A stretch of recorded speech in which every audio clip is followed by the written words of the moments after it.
Hey guys, what's going on? Welcome again to my YouTube channel, Eric Brothers YouTube. I say again, welcome again to my YouTube channel, Eric Brothers YouTube. And today I'll be covering some military content, as I had promised yesterday that I would be uploading military content this weekend. But today, what I'm going to do, I'm going to make today's video on the perks or military benefits. And this is for a young man who's a recent subscriber, and he wanted to know about going into the military. And I guess I kind of took it for granted because I'd done 20 years in the armed forces, that everybody knows what I know. It's like, hey, this is just, basic information. But then I had to catch myself and remind myself that, hey, wait a minute, everybody hasn't been in the military, and everybody hasn't been in the military as long as I have. And so you begin to ask me questions, and I start breaking certain things down. So what I will be doing this weekend is I will be going back to the requirements for the different special forces in different branches of service. And I'm going to be covering also military benefits, and I'll just try to break them down and not try to run through everything so fast. So I'll just take it one step at a time. So, just bear with me. And this is good information for those of you that may want to serve in the military and want to know exactly, well, what are the perks and what do you get for your term of service. But anyway, let me get started. So the first thing, serving in the military, what are one of the key benefits? Well, everybody knows by now that supposedly they're saying that we're in a really bad recession, but I believe that we are in the early stages of a depression that seems like it's going to get worse. It doesn't mean that there aren't some people that are thriving and doing okay, doing this economy, but nevertheless, it is what it is. So one of the things to look at with the military as a benefit is that it is recession proof. Now, when I say recession proof, you have to think about it. With the armed forces, obviously they get paid by the budget that is from Congress. And granted, American taxpayers, to include the military themselves, do pay taxes to the federal government, and that is part of the money that the federal government uses in order to make the budget, or that Congress uses to make the budget for the armed forces. And they draft up their bills, or et cetera, et cetera, et cetera. So the military does not have unions, and also with the military, there's no quitting. So on a regular job, a 9 to 5 or whatever like that, if you decide that you don't want to work at that job any longer, you can just give your notice of resignation, and you can quit. Whereas with the armed forces, once you sign the contract and you swear in under oath, you are obligated to that military time of service. And if you choose to try to break that contract illegally, then you would be considered AWOL, absent without leave. So one of the benefits to this, though, is that with the military, you are just about, I don't like to say anything man-made is 100%, but it's probably one of the closest for a man-made agency or institution where you're guaranteed to get a paycheck on the 1st of the month and the 15th, whichever payment plan you choose, once every 2 weeks or once a month, and so you don't have any unions, there's no strikes, so on the civilian side, when companies' budgets go down or they're not bringing in enough money, and then they have to lay people off. In the military, there are no layoffs. Now, let me say this: on certain occasions, on rare occasions or exceptions, they may do what is known as an early out or early release, and this happens when any branch of service has more people, or more people than what it needs, and so what they will do is offer an early release where individuals can, at the expense of the government, they can break their contract and they can exit the military early, but that does not come around very often, and that is the few cases where you can break your military service of obligation, but that's on Uncle Sam's, depending on what Uncle Sam needs, not on what you choose. That's one of the few exceptions. So an early out. And depending how long you've served, they may give you a severance package, or for those that may be within a certain time frame of retiring, they may allow servicemen or women to retire early. And, they may give them slightly less on their retirement, or in some cases, they may give the full retirement benefit, to that military service member, so that they can meet their manning needs, or when they decide that the Department of Defense wants to make budget cuts or cuts on military personnel. But that's far and few between. That's not something that's going to happen very often. So basically, it is recession proof, and you will have steady money. Now, in terms of military paychecks or earnings, the military gets paid in different ways. They have what's known as different types of pay that make up one paycheck. Now, the only portion of military pay that is taxable is the base pay. That's the base pay. And so what your basic pay is for every grade and every rank. There's a set pay that Congress has allotted for each member to get paid according to their grade and their rank. And so that is known as your base pay or basic pay. That is what the federal government or the state, what the military member will pay taxes out of. Any other pays that are added into the military member's paycheck, that is it's basically tax deferred, or it's tax exempt. So that's another benefit. On the pays that make up a military member's paycheck, the only portion of their paycheck that they pay taxes on is their base pay. Everything else, all your other, if you want to say your allowances, it's tax free. So that means that if you get a cost of living allowance for certain areas, that's tax exempt if you're in the military. If you receive rations or money for food, that's tax free. If you receive a housing allowance, that is tax free, whether you're in the United States or if you're serving overseas. So there's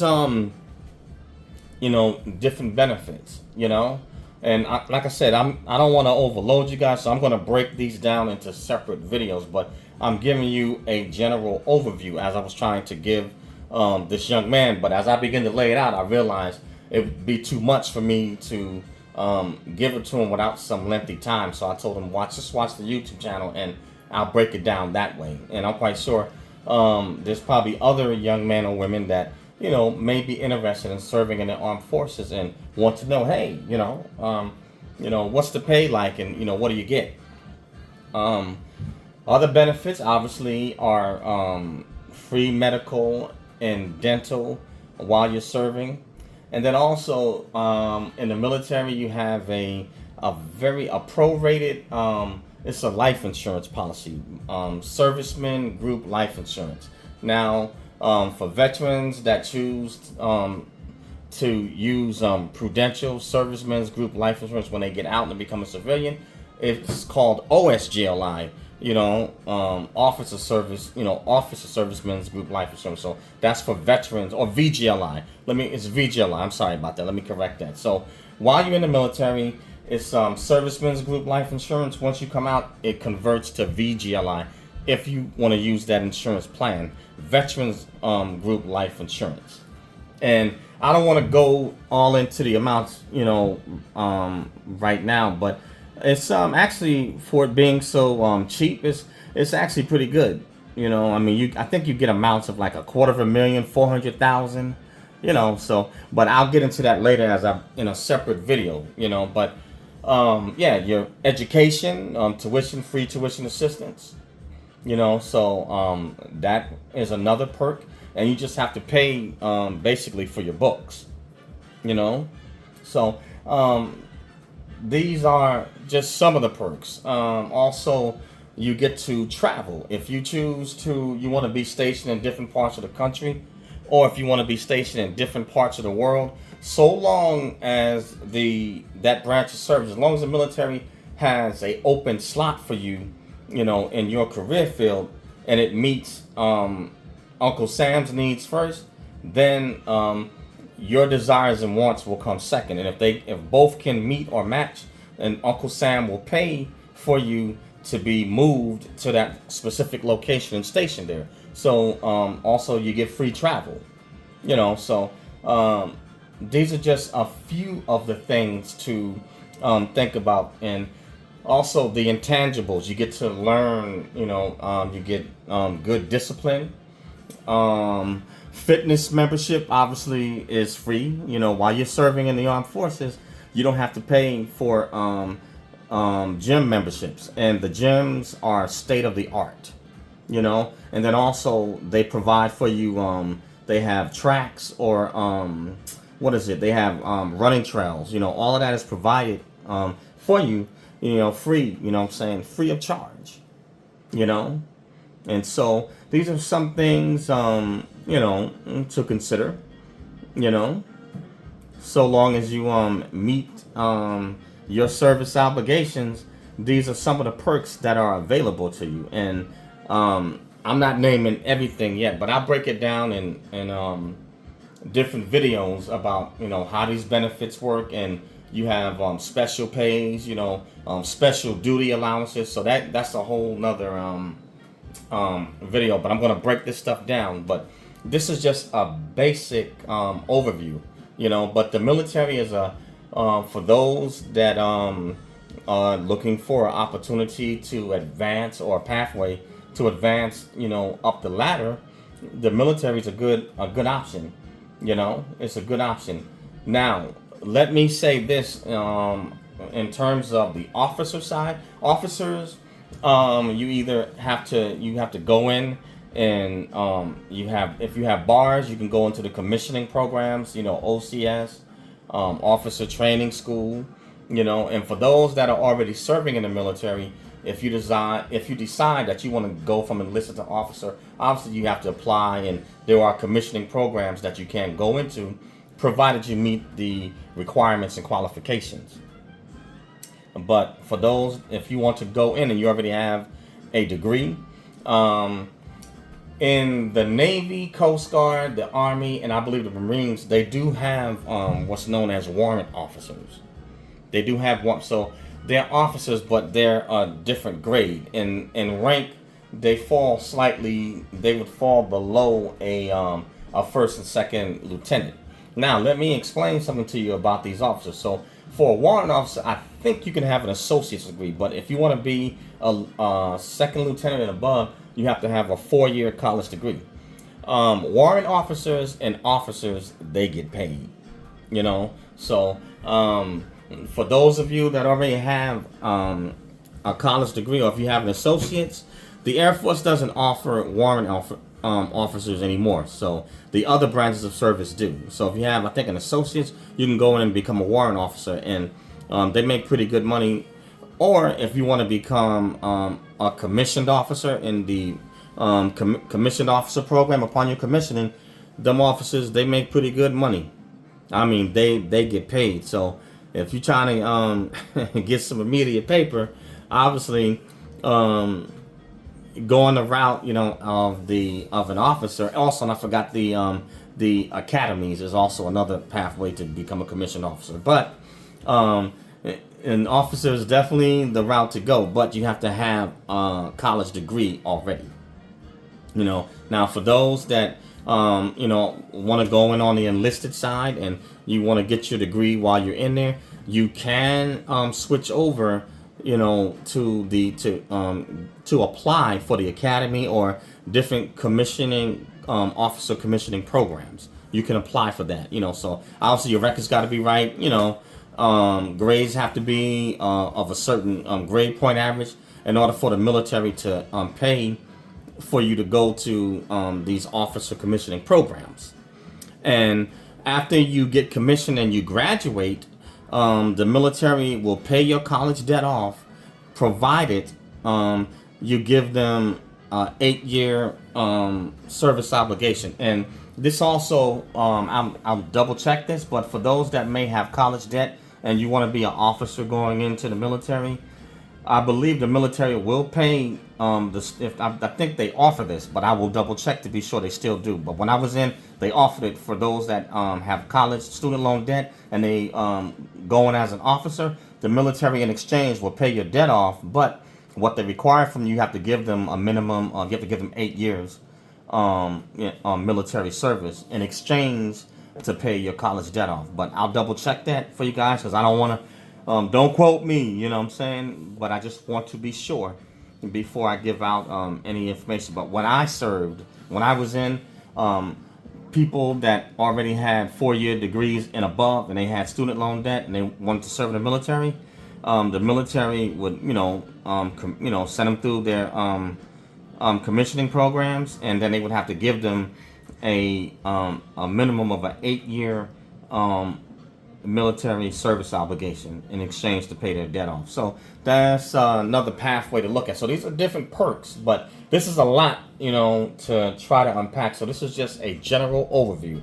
And what I'm going to do, what I've talked about here, I'm going to start breaking this stuff down into separate videos so that way I can spend time in detail and you can understand what these different benefits and perks are. But for those who are looking, for secure, and steady employment, I would definitely look at the military as a suitable option. And most of it with the United States Armed Forces, most of the time, you're not really going to be in a combat zone, most of the time. It's going to be pretty peaceful. And there are some military members, some that never even see combat. They just have a peaceful, career, just working their day-to-day job, and eventually either they retire or they get out never having been deployed into a combat zone. So all military members don't wind up serving in the combat zone. So I wouldn't worry about that either. But it is definitely it's consistent and it is steady in the climate that we're in now. If you're looking for something recession-proof and that's going to give you steady money, sometimes steady money is better than a whole bunch of unstable money. So it's something to look at. You know what I'm saying? It's an opportunity. But I have more to come, and so tomorrow I'll go back to the requirements for special forces. I'll break that down. So I'm going to be bouncing in between this series of this military content of benefits, and then also of requirements to join different types of special forces in each branch of service. But thank you guys for listening. I appreciate it, and thank you to all my subscribers. I really appreciate you guys. And sometimes I don't always have the opportunity to respond as fast as I would like to, but I will get to comments and stuff like that eventually, and there'll be more to come in terms of my content. But you know how it is, guys. We have different pressing issues that sometimes we have to get to, and that may kind of just interrupt things a little bit. But other than that, back on it, guys. So the name of this channel is Eric Broadus YouTube. That's EricBroadus YouTube, or ericbroadusyoutube.com. So please smash the bell to become a subscriber. smash that like button to like the video. If you don't like it, hit the unlike button. And leave a comment either way. Everyone is entitled to their opinion, and everyone is entitled to their perspective. And also, you may have some different information, that you can add, and you can help others in the comment section, and even update me. You know what I'm saying? We can all stand to learn something. Nobody knows everything. And lastly, I have a podcast, Snack Thoughts. That's SNAKZTHOUGHTS. And join me. Subscribe to Snack Thoughts. And you can find Snack Thoughts on Spotify. You can find it on iHeartRadio, iTunes, Apple Podcasts, Google Podcasts, SoundCloud, Radio PPM, and a host of other social media outlets. So please go over and subscribe to Snack Thoughts and leave a comment over there. On my podcast, I deal with various topics, everything from philosophical. I mean, I'm not just in one thing. And even on this channel, I deal with various topics. But definitely part of the core is definitely military, because that's how I started out, wanting to give out information on that. But I deal with philosophical topics. I mean, a whole bunch of other topics. Sometimes it can be a little bit political, or maybe some economics will go in there. But anyway, guys, that's all I have on this one. And so push them, share them out, guys. Share both Eric Broadus, YouTube, and Snack Thoughts. Share it with your friends. Share it with your family, frenemies, enemies, dogs, cats, rats, bats, whatever. Share it. Push them out, guys. All right. Catch you on the next one, and see you. On this weekend. We're going back to the Special Forces requirements. Later, guys. Be safe. Peace out.